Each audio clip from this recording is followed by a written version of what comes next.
Hi everyone, Robert Peak here, the Spontaneous Dungeon Master, and I want to talk a little bit about why I've moved away from a lot of the virtual tabletops and the miniatures and these kinds of experiences over time into really embracing theater of the mind. And maybe it kind of goes without saying, but to me, theater of the mind really facilitates a spontaneous approach much more and much better.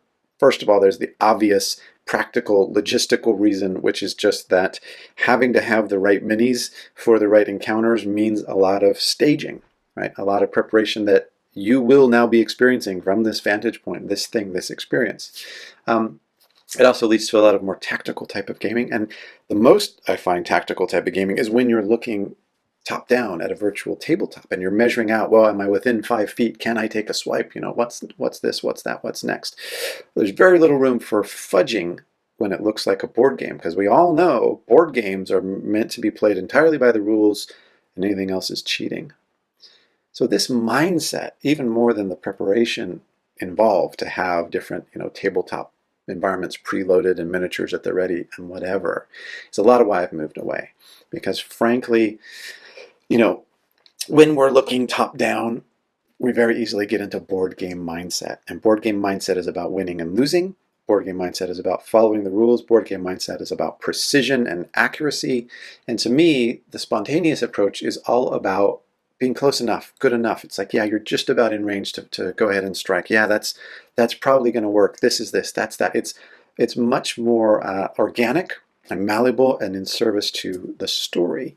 Miniatures are more the kind of isomorphic view, if you like, the kind of looking from afar but not exactly top down. And again, a lot of the problem there is just it looks like you're sort of playing more with action figures rather than having a pure kind of imaginative experience. And don't get me wrong, I love painting minis. I have loads of minis, that I've done over the years. I think it's great. I like, tabletop wargaming and all of that. But increasingly, the approach that I've found most effective and most immersive, and immersion being one of the big keys towards spontaneity and improvisation, is the first-person shooter mode, right? Where you're looking through the eyes of your character, where you're seeing the world at eye level. And so increasingly, I've just been playing where I can see the players and where I can describe to them and say, this is off to the left, and that's up ahead, and that's down here, and this looks like that, and that's over there, and around that corner, this person comes in. They're about 30 feet away, and they're gaining fast, and so on and so forth. And for some players, it can be difficult to visualize things spatially, so they can draft out maps, or they can ask questions, or whatever.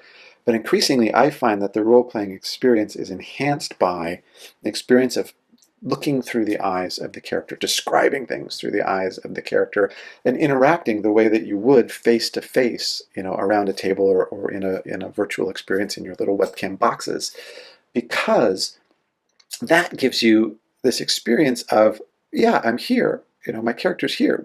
We're doing this. It automatically encourages you to speak more in character, and automatically you're starting to think about, what would my character do?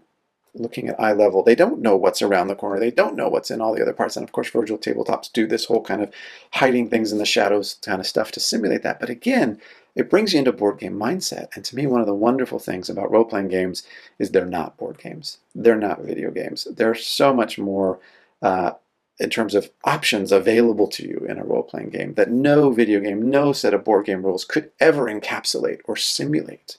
This is about what the human mind can do. And so for me, this has been a big key also for me being able to be spontaneous, to be able to deploy stuff in ways where, I'm thinking kind of in real time about what would be where and who's coming around what corner. And I don't have to be fiddling, frankly, with a desk, a virtual tabletop or miniatures on a desk or any of that kind of stuff. It's all up here.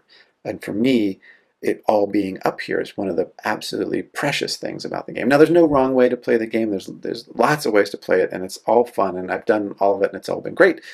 But for me, that first-person shooter, that vantage point of you looking through the eye, nothing really beats it.